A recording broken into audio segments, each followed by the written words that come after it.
have to take care of your hair with the color. You have to grease it, oil it, something to keep it moisturized. At Royality Hair Salon, I've always been in a barbershop or a hair salon all my life. owner Royette Smith sees the stress of our times in the strands of our hair, especially in her clients, whose essential work has kept them on the front lines of an ongoing battle. When COVID first started, my hair was really suffering because we worked a lot, and so we very rarely had days off. Royette has had fewer heads to put her hands into these days.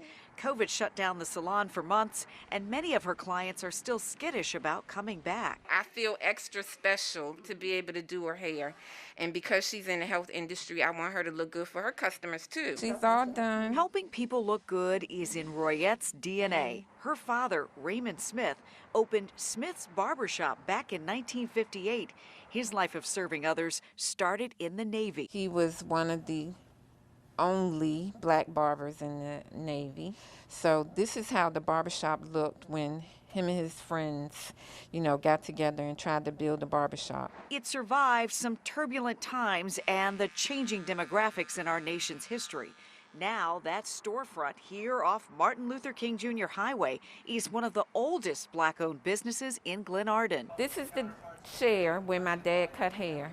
He wanted to be in the front to be able to watch everything and be able to see everybody come in and out, and this is where he started. Royette is fighting to keep the legacy alive. Even though we don't work full-time, I still have to pay the gas, the electric, the water, for Wi-Fi, keep everything on so that people can work. Do you feel pressure because you are a small business employing people? Yes, very much so. In the beginning, I cried at home a lot because I felt really bad that my people couldn't work. But what keeps Royette coming back to this chair is the love of her craft and her family. Her enslaved grandmother once lived and labored just 5 miles from here at the Northampton Plantation slave quarters. She made it possible for her son Raymond to pursue his dreams carried forward by a daughter. Sounds like you don't have a choice. You're doing this not just for your dad, you're doing it for your grandmother, you're doing it for your ancestors. Yes. You're doing it because you are their wildest dream. Yes. My dad would want us to do this. He would never want us to give up. I brought you back here to do a little something. We didn't want Royette to give up either, so our impact team called in an assist from the community for a little help. So I want to introduce you to somebody. Okay. John Pierce is with an organization called the Invisible Hand Foundation. We lift people over obstacles that are blocking a constructed path.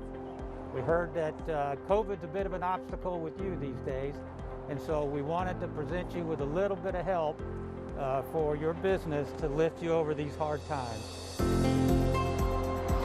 Thank you so much. Oh, this is wonderful. I didn't know she was going to do this. I thank you so much. This will really be put to good use. It'll help me pay the bills, help me keep the business afloat. Thank you.